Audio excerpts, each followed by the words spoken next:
From your 45-minute conversations, we really do just want 1 minute of the kind of highlights, something that was interesting. So we recognize that you're not going to be able to summarize. This is not a summary of 45 minutes.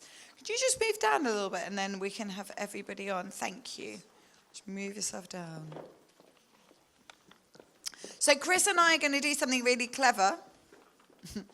Chris is going to time on her phone 1 minute, and I am going to hold the microphone so you can't go for longer. Everyone want a deep breath? Okay, so let's begin. Firstly, thank you all for being initiators and for posing great questions. Super valuable. So, Chris, are we ready? So first you just say what the topic was, and then we'll go for your 1 minute of insight. I'll hold it for you. Okay. Hi. Our group talk about digitalization of governance and the services. And we just briefly talk about what we actually experience currently, and then people share their experience, like even though politics by the digitalization of government services, however, there are lack of operational capability, and also app seems like an ultimate solution, so there are so many apps. And then third one is maybe the perception of the government digitalization services might not be really right, something cautioning about their thinking. And then we come up with some consideration, what would be design principle. We can't answer the answer, but we come up with a really pretty good discussion point. One is maybe we need to think differently about building the trust in the digital era, maybe through the transparency, through the data we provide to everyone. So this is a different way of building trust. And second one is when you design the digital services in government sector, maybe our KPI and success measure might be different. So how do we think about beyond efficiency? What would be the future of the metrics? Is time is moving, right? No. You've got 12 minutes. Okay. And then thirdly, we need to think about the new types of behavior, keep questioning about what is for, who is for, and we think about the services from bottom 10% or minority of the society, and what kind of data we need to collect it. And fourth one is, maybe we need to think about giving real choice rather than control mechanism for society. And the final one is, it's not about just making amazing website, it is about iteration of the website or digital services based on real-time response from citizens we experience and design for. Amazing. Thank you so much. And what an amazing discussion you just had in 45 minutes. Thank you. Okay, moving on, no pressure. All right. I'll hold it for you. Okay, my question is about how might we use social lab approach to mobilize more public pressure to clean up Hong Kong's air? Well, some of the findings are like we identify the challenges. It is something that is related to everyone, but we're not able to see it. We think it is not solvable because it may be due to mainland, and we generally think it is very helpless.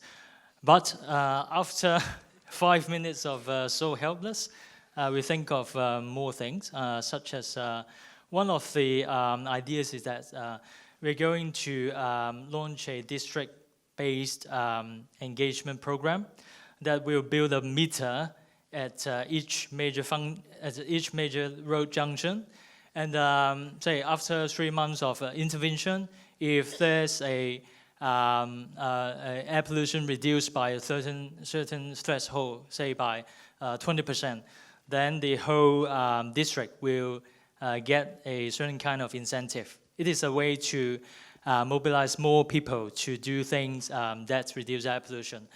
And by data collection, we know more about the parameter of air pollution, and we know which specific government department to approach so that we could have those intervention to carry out. So in a nutshell, we think it is a district-based engagement process that will build up more public pressure until we have more cleaner policy. Thank you. Nice. Fixed air pollution in 45 minutes. Thank you. Well done, you. And maybe you should have a chat with the labbers about what you can do there together. Gum. Okay. Oh, you hold it. Okay. Sometimes otherwise people get a bit excited. Okay. We talk about gender and space, and basically focused on public toilet and what is that, baby's room. Yeah, and focuses were on security, cleanliness, design, and also people's beliefs and thoughts and all of them. And I'm so surprised that most of the participants agree with a sharing toilet. It means unisex toilet. And we discuss how to change the current situation where especially the women are not very satisfied with that. And we discuss how we can use creative action or some activities to raise the awareness of people about the public toilet and how the women are not happy about it. And secondly is about monitoring. So how are we going to monitor that? We have discussed maybe we can design an app like OpenRice. Okay, it's an app on restaurant. You rate a restaurant, and you can find a place on the map, and then people are going to what do you call it? Okay, this is a good place, and then we are going to take a selfie there. Yeah, and then you can recommend people, this is a good toilet, and we are going to rate that. So probably you can not only raise the awareness, but also change some attitudes of those who design and manage the public toilet. I love this, selfies in the toilet to rate them. Thank you, Gum. I would definitely use that app, by the way. So our question was around what does it take to build a lab in Asia, and how do we create kind of a exchange between the old and the new labs? And I think the question kind of shifted to, we had a kind of a conversation about cultural differences in different locations, and in Asia, many of government officers or many of citizens even don't feel the duty or permission that they have the permission to change things. So, and then we had a discussion about maybe it's not about a lab, building a lab, but it's more of a processes that could lead to a lab, or the institutionalization element comes after. So like, how do you create kind of under the radar kind of systems or things that would kind of maybe potentially lead to institutionalization, but kind of start with kind of what Stefan calls like a friendly hacking method. And we also talked about kind of how do you then give motivation to people to be part of it, and how do you start? And so like it has to have both ways. So we have to have empathy. The civic sector have to have empathy with the government needs to understand the civic sector. So how do you create kind of mutual learning between entry points, and how do you bring in kind of the early kind of people who would understand, and within the government there are change makers at heart. We had one in our group, and how do you find those people who are interested in and create a positive conspiracy? Thanks. So positive conspiracies is what's going to happen now. Hello. So we were talking about how to set up a lab for entrepreneurship. And I think, it was a very good group, because we were fortunate enough to have in the end, a couple of people from the public sector and a couple of entrepreneurs, as well as NGOs and people working on social entrepreneurship. So it was a nice discussion. It started off in terms of simply, there's a lot going on in Hong Kong. There's support for entrepreneurship, applications for funding, and it's when you start digging into the details that you see some differences. So it's a long application, sometimes 30 pages. It takes a bit too long. 6-month reply process, whereas the entrepreneurs need something a bit shorter. Their cycle is more like a 3-month cycle. And there's a bit of a sector identification, what sectors to pursue, and in fact, there could be some different sectors that the entrepreneurs are interested in. So in fact, entrepreneurs actually also had different needs. They needed better information about how to access this information, how to apply for grants. They needed more access to government tenders and a more transparent tender process. So there was differences in terms of what was needed by the entrepreneurs as well as what was being provided by the government. And it was a very open discussion about some of these things. So ideas included potentially having a one-stop shop, a more customer-friendly website, elements of social labs, like, how do you get information from entrepreneurs? Apparently there's an advisory council that's made up more of the larger businesses. And the issues they face are very different than the issues of the startups. And so getting that information also is important. So all these elements were coming together. In fact, one of the most interesting insights were two of the people were an entrepreneur and a public sector person who were very good friends. And they looked at each other and said, how come it wasn't, didn't have this conversation before?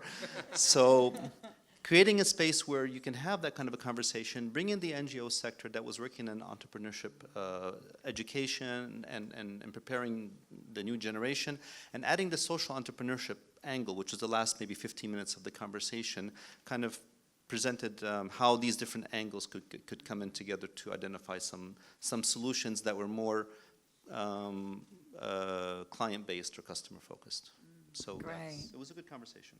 Thanks, Nana. I think it's so interesting, isn't it? When you don't speak to people, you have very formal relationships with people, so you don't ever have a different kind of conversation. Yep. And then you highlight some new differences. Thank you. Okay. Yes, I'm Kelvin. Okay, my question is how to get people involved. Yes, in my case, it's more about arts sector, but I got more information and advice from cross sector. And before the conversation, I was kind of in a state of like between no ideas and too many ideas. So now I get at least some direction to start. And to be quick, is start from daily life and get the people interest, know the people's interest, and know their interest. Like the people care, who the people care. How is their interest, and then I can also get connected with the people too. So this is very good advice. Thank you. Yes. Nice. Brilliant. Thank you. Super concise. Love it. This is Ivy. My question is, how can we make best use of Open IDEO Hong Kong chapter? So through the discussion, that make us think, what is the value of Open IDEO Hong Kong chapter? What is the real concern? Because originally we think, oh, this is for NGOs, but many NGOs come to us sharing that they have tons of work and no time, as mentioned earlier. So that helped us to rethink how maybe we need to do more understanding about what NGOs need, and see how we could better collaborate, and not just to push out this to whatever, and ultimately it just become a short initiative without making any impact. So this is a good reflection for us. Really interesting. Great. Keep us up to date. Thank you. Look on this side. Sure. Cool. So the questions that we were discussing about is how to motivate the governments to innovate more with collaboration or support from the civil society and NGO. And first of all, thank you so much for those who joined this discussion. We had a mix of government, NGOs, and civil society people, so that was helpful. Three major sort of insights or key takeaways from discussion. First of all, we discussed a point, the importance of having a platform or a facilitator, somehow sort of outside of the system to facilitate that sort of collaboration. It's very important because there would be less burden for this platform or facilitator so that people can talk more, which leads on to my second point around having more direct dialogue between the government and also people in need, NGOs and civil society, because there is often lack of that. One particularly surprising point that I got from the group is that we often talk about understanding the users, the citizens, but have we thought about also understanding what the government needs to do in order to govern Hong Kong properly? So there's interesting debate about where to find the balance point about that. And my final point is around another good measure that I've heard is about creating good press in order to motivate the government to do that. It's not about branding, it's about actually involving the government, other society people to actually do some projects, create some good results in a small scale, and use that to create some good press so that bigger, more scalable projects can be implemented in the longer term in order to facilitate that sort of collaborations. So that was. Great job. Thanks, Warren. Really great.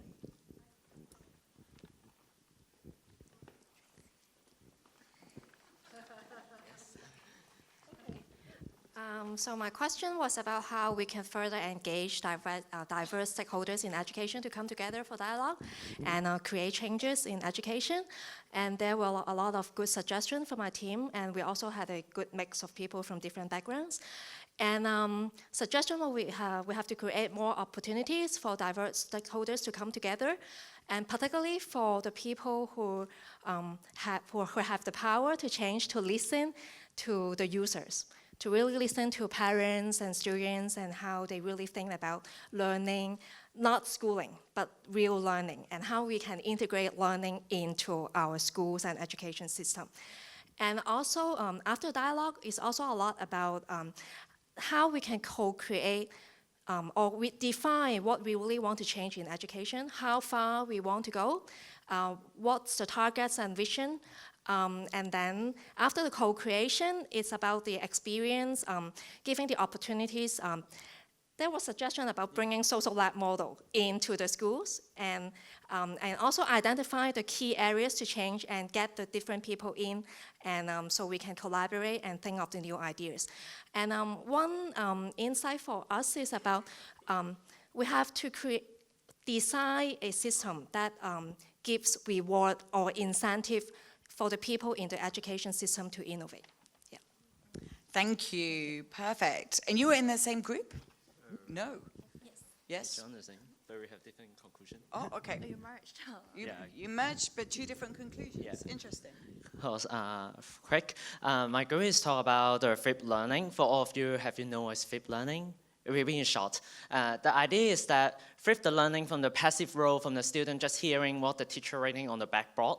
And then we talk about there is two sides of flipped learning. It could be flipped learning from the structure, which means that student could actually design their own curriculum, the course, the workload, or the assessment method.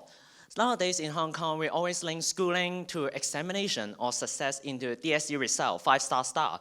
But could we take it like pass or fail? Would it be better to motivate students? And also from the process, teacher could also flip learning from the class outside the formal curriculum. Could we extend those concepts to the reality? For example, for biology, for science students, they could have experiments. For example, for us economics students, we could study those QE qualitative easing linked to the model that we have discovered, which is so very theoretical and useless if we don't link to society. And this is the key to take away. And lastly, I would like to voice out from the educational sector, from our point of view is, yes, government is need changing, but it takes time. And the more we save the next student, they are torturing themselves in the education system. Keep going, get on. Yeah. Thank you. Very motivational. That's hard to follow through. You can do it. So our question in that discussion, is actually around how the innovative lab can actually help build those elderly lifelong perspective, how they actually utilize the talents. Yes, they still do have talents, but basically our discussion centers around a lot of the programs that are currently in place, and it's very interesting to find out that a lot of the elderly, they thought they didn't have anything to contribute, but not until they actually get involved in the program that they feel like, oh, I really do have talents that I can get involved and contribute. And I feel like we've talked a lot about the programs such as the Time Bank, the Smart Aging Cities, and two of the very important insights is how we see aging, what aging actually means to us. Is it just the decrease of productivity, or is it really the case? Because we've seen people that are actually contributing, even they're like 60s, 70s, they still have things to contribute. And the other thing very important is that I learned from that discussion is We often see elderly as just one single group, but they are actually not. They are composed by different age groups. They are from different backgrounds, different social classes. If we actually put it like a human-centered approach to see them differently, maybe we can actually tailor programs that really fits them, their needs. You smashed it. Thank you. I think the question we were asking was what private sector needs to do, public sector needs to do to receive innovation. And we had a very good discussion, a few people from the public sector, some from academia, students, as well as visitors from Korea, New York, and others joining us.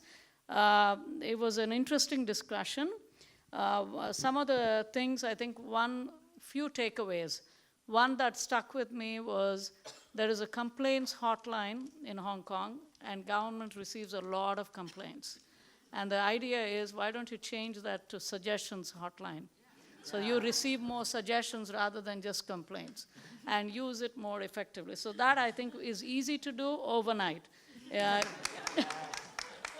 thought that was brilliant. Another thing is the role of district councils in trying to because usually government listens to district council because people are supposed to go to the district council and air out or tell them about certain issues they have or how things can be done. And then it goes the other way, back to the government. And the idea was, maybe you need that, but the district councils also need to be innovative themselves.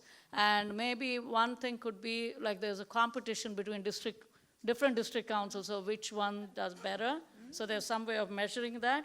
The second, also trying to do small pilot projects and testing and seeing how things can work. But within government itself, even if government is willing to receive innovation, procedural changes will take a long time. So how do you navigate within the current system and try to create things to happen so that they don't stall? And some of the positive examples could be like the EKEO, Energizing Kowloon East Office, which is the government office under the highway, working with the community there to understand better and deliver better. And another one is the Harbourfront Commission. But also another thing that came across was examples like the Mind Lab that could be done within government where they do role play as citizens, and so they understand better what needs to be done. And another thing is also universities to get more involved because they are actually creating the future change agents and the future leaders, and therefore they need to be more involved in trying to get this going. So because they usually, if you take Hong Kong U, everybody graduates and goes to government. So actually taking that change happen right there. Thank you. Amazing. Thank you. For us, we need advice, practical advice on how to running a policy lab. And I think we got two main key takeaways. First is building relationship with government is very, very important because first, they will be the one who may play major role in implementing the policy that you contribute. And another one is to running social lab. We need to collaborate with many people, and we need engagement with people. And to have that kind of engagement, we need to understand what are the incentives that people want to work with us. And we got some practical advice from the experience of the girl that joined the library lab in Hong Kong, and she explains a lot about why she engaged in the program, what keep her remain in the program throughout the program, and what attracts her to the program. Like MaD is kind of a conference that engages young people, and after the event ends, they have the mailing list that after that they have pool of network. You can send a mail to that kind of young people, and it will attract her to do something more, not only join the event. And then when you start with the program, you have a training day that help people understand the framework of of all the program that she will work within, and after that they have some kind of system that help her engage throughout the program. I think that will be beneficial for us. Perfect. Thank you so much. And thank you, everybody. Huge round of applause.